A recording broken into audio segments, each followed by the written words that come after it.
నమస్కారం. అదృష్టం కార్యక్రమానికి స్వాగతం. ఈ రోజు కార్యక్రమంలో మనం శుభవారం అంటే ఏంటి, అశుభవారం అంటే ఏంటి, శుభ మాసం ఏంటి, అశుభ మాసం ఏంటి, శుభ తిథి ఏంటి, అశుభ తిథి ఏంటి, ఇలా జాతక పరంగా అన్ని రాశుల వారికి సూట్ అయ్యేటువంటి శుభవారాలు, శుభతిథులు, సమయానికి సంబంధించినటువంటి వివరాలు తెలియజేయడానికి మనతో పాటు ఉన్నారు ప్రముఖ జ్యోతిష్యులు వీరాపురం సుబ్రహ్మణ్య స్వామి గారు. మరి వారిని అడిగే మరిన్ని వివరాలు తెలుసుకుందాం. నమస్కారం గురూజీ. శుభాశీస్సులండి. గురూజీ, మనకున్నటువంటి 12 రాశుల్లో కూడా ప్రతి ఒక్కరూ కొన్ని విషయాలు చాలా పర్టికులర్గా ఉంటారు. అంటే వాళ్ళు ఏదైనా శుభకార్యం చేసేటప్పుడు కానీ, ఏదైనా పని సంకల్పించుకున్నప్పుడు కానీ ఒక మంచి శుభ ముహూర్తం పెట్టుకొని వెళ్తూ ఉంటారు. అలా కాకుండా కొంతమంది తన రెగ్యులర్ డే టు డే లైఫ్లో కూడా ఆ శుభ సమయాన్ని పాటిస్తారు, తిథిని పాటిస్తూ ఉంటారు, బయటకు వెళ్ళాలంటే ఆలోచిస్తారు, ఆ ఘడియలు వెళ్ళిపోయిన తర్వాత వెళ్తూ ఉంటారు కదా. నిజంగా కూడా వీటన్నిటి ఎఫెక్ట్ ఒక మనిషి మీద జాతక రీత్యా ఉంటుందంటారా? ఈ ప్రపంచంలో ప్రకృతి నుంచి ప్రతిదీ మనకు మెసేజ్. ప్రకృతి మనకు అన్నిటినీ కూడా ఏ టు జెడ్ అంటే ప్రతిదీ కూడా మనకు అందిస్తూ సూచిస్తూ మనకు దిశ దశ దిక్చూచిని మనకు మార్గదర్శకం అయినటువంటిదే ప్రతిదీ కూడాను. మనకు లేకపోతే మనకి ఇవన్నీ ఎందుకు? సూర్యోదయము లేదా సూర్యాస్తమయాలు, అలాగే రాత్రి పగలు, ఇవే కాకుండా మనకు ప్రకృతి నుంచి గాలి, ఎండ, నీరు, ఇవన్నీ ఎందుకు? ఇవన్నీ ఉన్నాయి కాబట్టి ప్రకృతిలో అన్నీ కూడా ప్రతిదీ ఉంటుంది. కాకపోతే మనం మంచి ఆలోచనతోటి మంచి తీసుకుంటే అవి మనకు పాజిటివ్ మంచి జరుగుతుంది. మనము పిచ్చి పిచ్చిగా నెగిటివ్ ఆలోచనతోటి మనము దాన్ని నెగిటివ్గా తీసుకున్నట్టయితే అది నెగిటివ్గానే పరిగణలోకి వస్తుంది. అయితే మంచి చెడు అన్నది ఈ సృష్టిలో రెండే. అయితే మనం మంచిగా ఆలోచిస్తే మన జీవితం మంచిగా అభివృద్ధి చెందుతుంది, అన్నీ కూడా శుభాలే.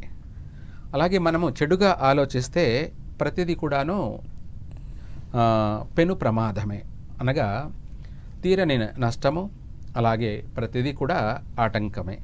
మనం ప్రతిరోజు కూడా వారం ఆచరిస్తాం, లేదా ఆ యొక్క పేరును మనము పిలుచుకుంటాం.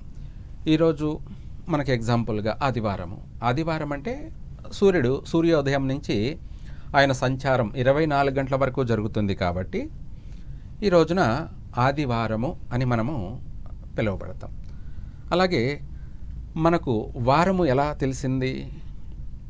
వారం అని మనం పిలవడం, పలానా వారం, ప్రతిదానికి ఒక ప్రూఫ్ ఉంటుంది, దానికి ఒక ఉచ్చారణ, ఒక పేరు ఉంటుంది.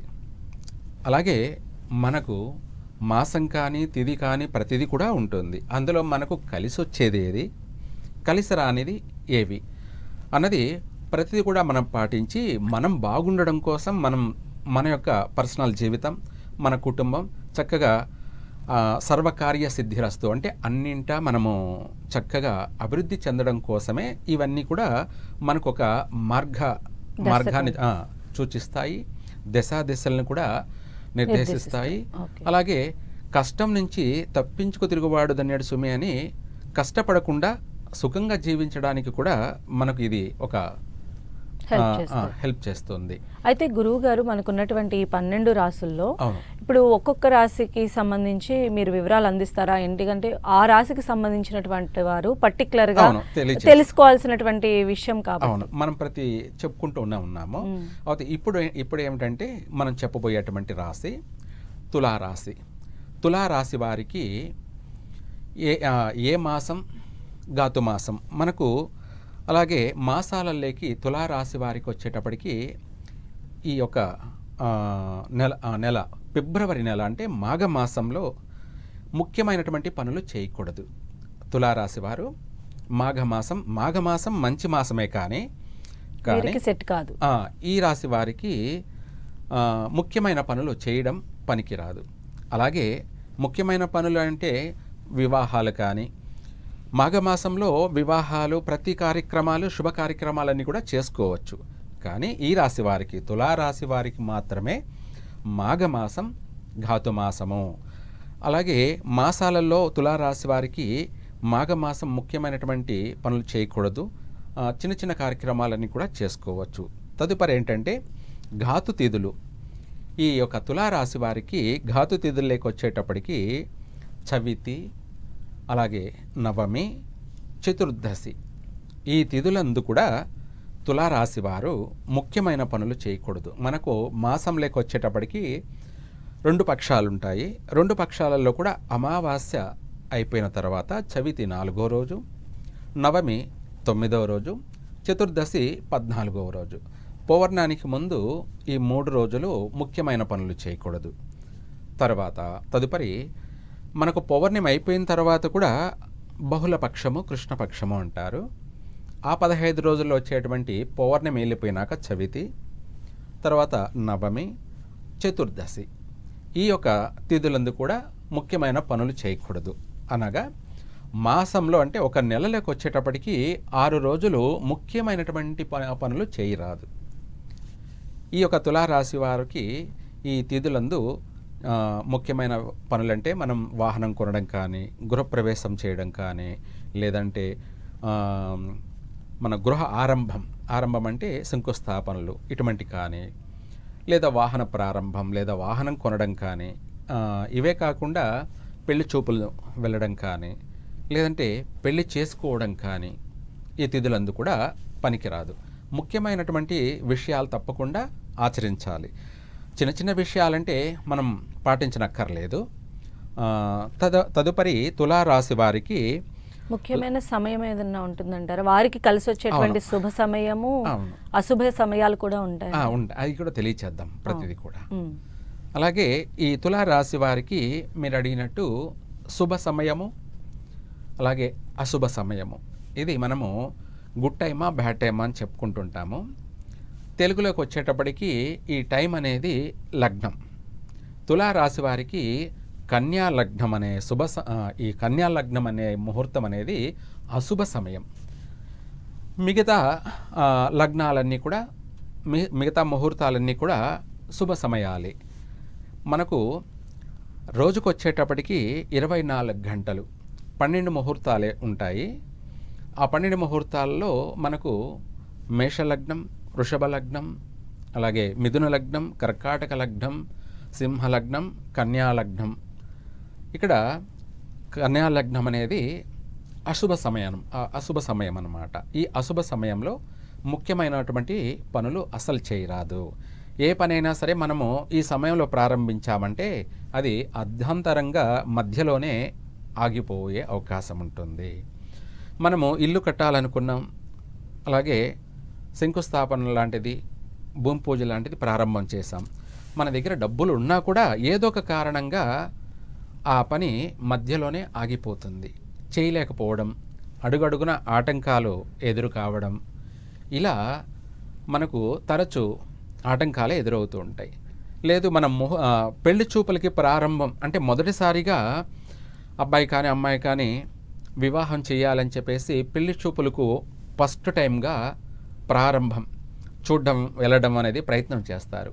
ఆ సమయము కన్యాలగ్న ముహూర్తంలో మొదటిసారిగా ప్రారంభం చేశారనుకోండి, అది కాస్త ఆలస్యం జరిగిపోయే అవకాశం ఉంది. ఆలస్యం అంటే అధిక ఆలస్యం. దాదాపు మనం ఇప్పుడు ప్రారంభం చేస్తే ఏదో సామెత అంటారు, 7 జతల చెప్పులు అరిగిపోయేంత వరకు తిరగాల్సిందే. అంటే పూర్వం ఏంటంటే అందరూ నడిచి తిరిగే వాళ్ళు కాబట్టి వాళ్ళ ప్రారంభం చేసిన సమయం ఏమిటంటే ఒక 7 జతల చెప్పులు అరిగిపోయేటివంట. అంటే సంబంధాలు కుదరక ఏంటంటే వాళ్ళు బయలుదేరినటువంటి ప్రారంభం చేసినటువంటి అంటే మొదటిసారిగా చేసిందే లెక్క అనమాట. ప్రతిరోజు చేసేది కాదు. కన్యా లగ్నం అనే ముహూర్తంలో ప్రారంభం చేశారంటే దాదాపు మనం 50, 60, 70, 100 సంబంధాలు కూడా చూడాల్సింది వస్తుంది. కుదరవు, ఏదో ఒక రకంగా అది క్యాన్సిల్ అయిపోతూ ఉంటాయి. రెండోది వీళ్ళు తిరగడానికి కనీసం ఒక పెళ్ళో 2 పెళ్లిలో చేయొచ్చు. అంటే ఆ ఖర్చు పెట్టిన ఒక పెళ్లి చేసేయచ్చు. నీ పెళ్లి చూపులు చూడడానికి అయిన ఖర్చు దాదాపు ఒక పెళ్లి 2 పెళ్లిళ్ళు చేసేయచ్చు అని చెప్పి కూడా పెద్దలు అంటూ ఉంటారనమాట. వాళ్ళ పనులన్నీ మానుకునేసి వాళ్ళు తరచు ఒకటే తిరుగుతూ ఉండడమేనమాట, చూస్తూ ఉండడమే. ఇప్పుడంటే సోషల్ మీడియా వచ్చేసింది కాబట్టి అన్ని ఫోన్లో ఫోన్లలోనే చూసేసుకోవచ్చు, లేదంటే ల్యాప్టాప్లో కంప్యూటర్లో చూసేసుకోవచ్చు. పెళ్లి చూపులే కాదు, పెళ్ళిళ్ళుగా కంప్యూటర్లోనే అయిపోతున్నాయిలేండి. అయినా ఇంత టెక్నాలజీ వచ్చినా కూడా మనం ప్రారంభించిన సమయాన్ని బట్టి చాలా లేట్ అవుతూ ఉంటుంది, ఆలస్యం జరుగుతూ ఉంటుందన్నమాట. అందుకనేసి మనము మొదటిసారిగా వివాహ ప్రయత్నం చేయాలనుకున్నప్పుడు మన యొక్క జాతక రీత్యా, మన రాశి రీత్యా మనము ప్రారంభించే సమయం అనేది కూడా చూసుకోవాలి. ఈ సమయంలో ప్రారంభం చేస్తే వివాహం తొందరగా అయిపోతుంది. శుభ సమయంలో ప్రారంభం చేశామనుకో తొలి మలి అనే సంబంధంతోనే అయిపోతుంది. దాన్ని అదృష్టం అనుకుంటారు, నవ్వుకుంటారు, సంతోషపడతారు అనమాట, ఆనందం అనమాట. ఎందుకంటే మేము చాలా సంబంధాలు ఏమి ఎతకలేదు, అనుకున్నాం వెంటనే ఫస్ట్ సంబంధమే, తొలి సంబంధమే మాకు అయిపోయింది, లేదంటే మలి సంబంధం అంటే రెండో సంబంధం అయిపోయింది, చక్కగా ఏమి కష్టపడలేదు, ప్రశాంతంగా సంతోషంగా జరిగిపోయినాయి అన్ని అని కూడా చెప్పుకుంటారు. ఎందుకంటే అక్కడ ఆరంభ సమయం అనేది ముఖ్యమైనటువంటిది. మనం ప్రతిదీ కూడా చూసుకోవాలి. అందులోనూ చిన్న చిన్న విషయాలు కాకపోయినా ముఖ్యమైన విషయాల్లో మాత్రం తప్పకుండా ఆచరించినట్టయితే బాగుంటుంది. తర్వాత వీళ్ళకి కలిసి వచ్చేటువంటి నక్షత్రాలు ఏమన్నా ఉంటాయా గురువుగారు? నక్షత్రాలలో కూడా మీరు అన్నట్టు అశుభ నక్షత్రం, ఘాతు నక్షత్రాలు, అలాగే ప్రతి విషయం కూడా మనం తెలియచేద్దాం. వారాలు లెక్క వచ్చేటప్పటికి ఈ తులారాశి వారికి ఘాతు వారము గురువారం. గురువారం మంచి వారమే, కానీ ఈ రాశి వారికి, తులారాశి వారికి గురువారం వచ్చేటప్పటికి ఘాతు వారం. అందుకనేసి గురువారం రోజున కూడా ముఖ్యమైన పనులు చేయకూడదు. తులారాశి వారు ఏదైనా ఒక పని చేయాలనుకున్నప్పుడు గురువారాన్ని వదిలేసి మిగతా వారాలలో చేసుకోవచ్చు, చక్కగా కలిసి వస్తుంది. ఇది ఘాతు వారం అన్నమాట, అశుభవారం. తదుపరి ఈ యొక్క తులారాశి వారికి రాసుల లెక్క వచ్చేటప్పటికి మీనరాశి, ఆ మాసం వచ్చి ఆ యొక్క రాశి వచ్చేసి వీళ్ళకు ఆపోజిట్ రాశి. అనగా ఏమిటంటే తులారాశి వాళ్ళు ఈ మీనరాశి వాళ్ళతోటి ఎటువంటి సత్సంబంధాలు పెట్టుకోకూడదు. అంటే మనము వివాహ సంబంధాలే చూసుకుంటాం అనుకోండి. సో ఈ రెండు రాశిలో ఉన్నట్లయితే ఆ మ్యాచ్ మనకు పనికి రాదు, వీలైనంత వరకు అవాయిడ్ చేయాలి. లేదు మనకు అదే కుదిరింది అంటే మిగతా అన్ని విషయాల్లో పరిగణలోకి తీసుకొని చూసుకొని అందులో ముఖ్యమైనటువంటి నష్టాలు ఏమి లేకుండా ఉన్నట్టయితే అప్పుడు చూసుకోవచ్చు. కానీ వీలైనంత వరకు చేసుకోకపోవడమే ఉత్తమం. ఈ యొక్క తులారాశి వాళ్ళు మీనరాశి వాళ్ళతో అలాగే అంటే వ్యాపార రీత్యా భాగస్వాములు కానీ, లేదంటే ఫ్రెండ్షిప్ రీత్యా కానీ, పార్ట్నర్షిప్ కానీ, ఇదే కాకుండా జీవిత భాగస్వామి విషయంలో కానీ, ఇటువంటి విషయాలలో కొంచెం జాగ్రత్తగా ఉండడం మంచిది. ఎందుకంటే తులారాశి వాళ్ళకి నష్టం జరిగే అవకాశం ఉంటుంది. తర్వాత తదుపరి ఈ తులారాశి వాళ్ళు శతభిష నక్షత్రం, మీరు అన్నట్టుగా ఇందాక ఏ నక్షత్రం వీళ్ళకు మ్యాచ్ అవుతుంది, ఏ నక్షత్రం మ్యాచ్ కాదు అంటే ఒక శతభిష నక్షత్రం తప్ప మిగతా అన్ని నక్షత్రాలు కూడా మ్యాచ్ అవుతాయి. కానీ అందులో కూడా స్థాయిలు ఉంటాయి. స్థాయిలు అంటే మిత్రతార అని చెప్పేసి ఇక్కడ అశుభతార, శుభతార, అశుభతార అనేది మనం చూసుకోవాలి. తర్వాత ఇక్కడ నక్షత్ర మైత్రి కూడా ఉంటుంది అందులో. కానీ ఇక్కడ తులారాశి వాళ్ళకి శతభిష నక్షత్రం అన్నది ఘాతు నక్షత్రం, ఆపోజిట్ నక్షత్రం. ఈ నక్షత్రం గల వాళ్ళతో కూడా ఎటువంటి పార్ట్నర్షిప్ పనికిరాదు. అనగా ఇంకా ముఖ్యంగా చెప్పాలంటే రాశికే ఘాతు నక్షత్రం, శతభిష నక్షత్రం, ఇది కుంభరాశిలో ఉంటుంది. స్వాతి నక్షత్ర జాతకులు అయ్యారనుకోండి, వీళ్ళు ఈ యొక్క శతభిష నక్షత్ర జాతకుల్ని వివాహమే చేసుకోకూడదు. చేసుకున్నట్టయితే జీవితంలో చాలా భయంకరమైనటువంటి సమస్యలను ఎదుర్కోవాల్సి వస్తుంది. అంటే భయంకరమైనటువంటి ప్రాణ నష్టాలే, ఒకరి పట్ల ఒకరికి నష్టం జరిగే అంత సమస్యలు ఉంటాయి. లేదా విడిపోయే అవకాశం, లేదా నిత్యం గొడవలు, ఇటువంటి సమస్యలు అధికంగా ఉంటాయి. కాబట్టి అందుకు ఈ సమస్యలు, ఈ బాధలు మనం పడలేం. కాబట్టి వీలైనంత వరకు వాళ్ళకు దూరంగా ఉండడం మంచిది, అయితే ఉత్తమం. గురువు గారు ఇక్కడ మీరు చెప్తుంది శాస్త్ర ప్రకారంగా కనుక ఒక మ్యారిటల్ లైఫ్ కానీ లేదా వృత్తిపరంగా ఒక ఇద్దరు కలిసి ప్రయాణం సాగించాలంటే ఇవన్నీ ఉంటాయి. అవును. ఇప్పుడు జరిగేటువంటి ఈ ప్రేమ వివాహాల్లో అవన్నీ నెక్స్ట్ లాస్ట్ అయిపోతూ ఉన్నాయి. అవును, అవును. సో అలాంటి వారికి పరిహారాలు ఏమన్నా ఉంటాయా ఒకవేళ ఇలాంటి ఘాతు నక్షత్రాలు లేదా ఘాతు రాశులు కలిసి ప్రయాణం చేయడం ఎంతవరకు సాధ్యం అంటే? ఇవన్నీ కూడా ఎవరికైనా సరే మొదటగా అర్థం కాదు, తెలియదు. పోను పోను పోను కాలమే నిర్ణయిస్తుంది అంటాం కదా. మనము మీరు అన్నట్టుగా జర్నీ చేయడంలో ఇవన్నీ బయటపడతాయి. అంటే ఒకరి యొక్క లక్షణాలు, ఒకరి యొక్క తత్వాలు, ఒకరివి అన్నీ బయటపడుతుంటాయి. అప్పుడు అర్థమవుతుంది, ఓ వీళ్ళు ఇలాంటి వాళ్ళు, వీళ్ళంటి వాళ్ళని మనము ఎందుకు ఫ్రెండ్షిప్ చేశాము, లేదంటే ఇలాంటి వాళ్ళని మనం ఎందుకు వివాహం చేసుకున్నాము, లేదంటే నష్టపోయిన తర్వాత, సమస్య ఏదైనా వచ్చిన తర్వాత వీళ్ళతో ఎందుకు మనము బిజినెస్ పార్ట్నర్షిప్గా కలుపుకొని చేశాము, ఎందుకు వీళ్ళతో వీళ్ళని కలుపుకొని మనం వ్యాపారం చేశాము, తప్పు చేశానని చెప్పేసి తర్వాత అనుకోవడం, అదే అనుభవం. ఇవన్నీ కూడా అనుభవపూర్వకంగా నిర్ధారణ చేసినటివి శాసనాలు. అంటే ప్రతిదానికి ఇప్పుడు మనం చెప్పేది అన్ని రకాలుగా, అన్ని విధాలుగా నిర్ధారణ చేసి ఇది శాసనం అని చెప్పేసి ప్రకృతి సాక్షిగా అనుభవపూర్వకంగా మనం అన్నీ కూడా చూసి తెలియచేసేది. ఇప్పుడు మనం గురువారం ఒకటి ఘాతువారం అని చెప్పాం. ఇంకా జీవితాంతం కూడా వాళ్ళకి ఘాతువారం గురువారమే. ఈ గురువారం తప్ప ఆదివారం చేసుకోవచ్చు, సోమవారం చేసుకోవచ్చు, మంగళవారం చేసుకోవచ్చు, బుధవారం చేసుకోవచ్చు, శుక్రవారం కూడా చేసుకోవచ్చు, శనివారం కూడా చేసుకోవచ్చు. శనివారం అనేది వీళ్ళకు శుభవారమే. ఎవరికి? తులారాశి వాళ్ళకి. అలా ప్రతిదీ కూడా అంతే. అలానే గురువు గారు, మరి ఈ రాశి సంబంధించినటువంటి వారు ఏ దైవాన్ని ప్రార్థించినట్లయితే వారికి ఇంకా మరిన్ని శుభాలు చేకూరుతాయి అంటారు? వారికి కూడా స్పెసిఫిక్ భగవంతుడు ఉంటారు ఆ రాశికి సంబంధించి? వాస్తవం. మీరు అడిగినట్టుగా తులారాశి వాళ్ళు ఎక్కువ శాతంగా చిత్తా నక్షత్ర జాతకులు, లేదంటే విశాఖ నక్షత్ర జాతకులు అనుకోండి, లేదా స్వాతి నక్షత్ర జాతకులైనా సరే, వీళ్ళు ఎక్కువగా సుబ్రహ్మణ్య స్వామిని కానీ లేదా నాగారాధన ఇది సాయంత్ర సమయంలో చేసినట్టయితే చక్కగా వీళ్ళ కోరినదల్లా నెరవేరుతుంది.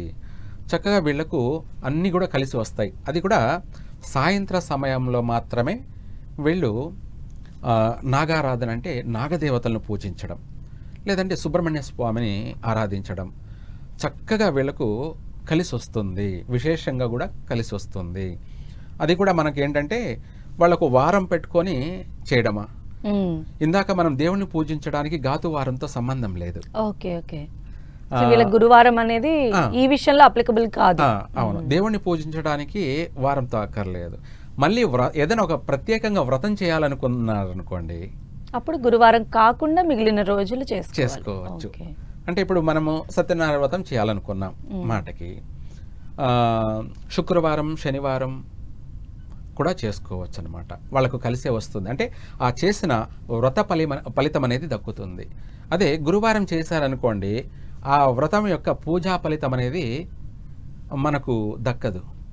మనం చేయడం మాత్రమే. లేదా మనం చేసేటప్పుడే మనకు ఒక ఆటంకాలు ఎదురవుతూ ఉంటాయి. ఆటంకాలు ఎదురవుతాయి అంటే మనం చేసే పూజలో ఏదన్నా విఫలం, భగ్నం కలగడం అన్నమాట. అంటే చేస్తుంటే దీపారాధన ఆరిపోవడము, లేదంటే దీపం కింద పడిపోవడము, లేదా పసుపు కుంకాలు కింద పడిపోవడము, లేదా అక్షంతులు కింద పడిపోవడము, లేదంటే ఇంకే చట్రా ఏదైనా సరే నీళ్లు తొలగిపోవడము, కింద పడిపోవడము, ఇంకా వేరే ఏదైనా సరే మనకు ఒక మెసేజ్ అయితే అందుతుంది. ఎందుకంటే మనం ఆ చేస్తున్న ఆ వారము అశుభ వారం కాబట్టి దాని ఫలితం అనేది మనం చేసే పూజలోనే మనకు తెలియచేస్తాడు. రిజల్ట్ ఎలా ఉండబోతుంది అనేది ముందే మనకు అది మనం గమనించకపోవడం కూడా ఉంటుంది. కాస్త మంచి తెలివితేటలు, స్పిరిచువల్ పర్సన్స్, సిక్స్త్ సెన్స్ ఉన్నటువంటి వాళ్ళు, జ్ఞాపక శక్తి, కొంచెం ఆధ్యాత్మిక భావన కలిగి ఉన్నటువంటి వాళ్ళకి అవి అర్థమవుతాయి. ఇదేదో అపశకునం అనేది తెలియచేస్తుంది. అని చెప్పేసి కూడా ఇలాంటివన్నీ కూడా మనకు మెసేజ్ వస్తూనే ఉంటాయి ప్రతి ఒక్కటి. మ్మ్. ప్రకృతి ప్రతిదీ మనకు తెలియచేస్తూనే ఉంటుంది, కానీ దాన్ని మనము కనుక్కోకపోవడం అనేది మన పైన ఆధారం. మన పైన ఆధారపడి ఉంటుంది. అలానే గురువు గారు జాతక ప్రకారంగా మనం అంటే ఉంగరంలో ఇప్పుడు పగడమని, ముత్యమని, వజ్రమని ఇలాంటి రాళ్ళు ధరిస్తూ ఉంటారు. అవును. సో దానివల్ల ఎఫెక్ట్ అనేది ఇంకా బాగుంటుందని చెప్పి అనుకుంటూ ఉంటారు. అయితే తులారాశి వారు ఎలాంటి రత్నాన్ని ధరిస్తే మంచిదంటారు? చాలా మంచి విషయాన్ని అడిగారు.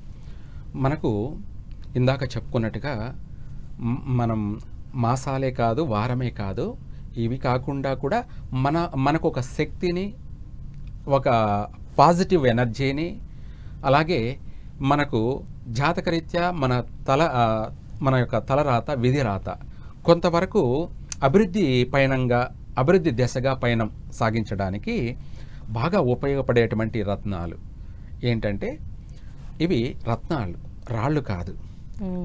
రాయి వేరు, రత్నం వేరు. ఓకే. అయితే అంటే రత్నం వేరు అంటే ఇప్పుడు ముత్యమే ఉందనుకుందాం. ఇది నీళ్ళల్లోంచి వచ్చేటువంటి ఒక మంచు, ఇప్పుడు మనం మంచు గడ్డ కడుతుందిగా ఐసు, ఎలాగో అదే విధంగా ఆ నీటి బుడగలు అనేది గడ్డగట్టి అవి గట్టిపడి రాయిలాగా తయారైపోతుంది అనమాట. అంటే గట్టి కావడం వల్ల మనం రాయిలాగా తయారైపోవడం వల్ల మనము రాయి అంటారు. అంటే తెలియని వాళ్ళు, తెలిసిన వాళ్ళు రత్నము అంటారు. రత్నము, ముత్యము, పగడము ఇవన్నీ కూడా ఒక ప్రత్యేకమైనటువంటివి, ఒక విలువైనటువంటివి. చిత్తా నక్షత్రం తులారాశిలో ఉంటుంది కాబట్టి ఈ చిత్తా నక్షత్రంలో 3వ పాదం 4వ పాదం ఉన్నటువంటి వాళ్ళు పగడం, ఈ పగడాన్ని కూడా వీలైనంత వరకు ట్రయాంగిల్లో ఉన్నటువంటి త్రికోణం ఆకారంలో ఉన్నటువంటి పగడాన్ని ధరించినట్టయితే వీళ్ళకు విశేషంగా ఆర్థిక పరంగా కలిసి వస్తుంది. ఆర్థిక పరంగా అత్యంత వైభవోపేతంగా అభివృద్ధి చెందే అవకాశం ఉంటుంది. అలాగే స్వాతి నక్షత్ర జాతకులు వీళ్ళు గోమేధకాన్ని ధరించడం వల్ల వీళ్ళకు విశేషంగా కలిసి వస్తుంది. ఇదే కాకుండా మనకు విశాఖ నక్షత్ర జాతకులకి కనక పుష్యరాగం, ఈ కనక పుష్యరాగాన్ని ధరించినట్టయితే వీళ్ళకు కూడా అభివృద్ధి పరంగా గురుబలం చేకూరుతుంది. ఈ మూడే కాకుండా ఈ రాశివారు ప్రత్యేకంగా చెప్పాలంటే వజ్రాన్ని ఇవన్నీ కూడా మంత్రజపం చేసి ధరించినట్టయితే విశేషమైనటువంటి ఫలితాలు పొందుతారు. ఈ వజ్రాన్ని వచ్చేసి మగవాళ్ళైతే మనము చెవు పోగుగా మనం చిన్న ఒక 9 సెంట్లు కానీ 18 సెంట్లు కానీ 11 సెంట్లు కానీ మంత్రజపం చేసి ధరించినట్టయితే విశేషమైనటువంటి మహర్దశ యోగం కూడా, అంటే శుక్రమహాదశ అంటారనమాట.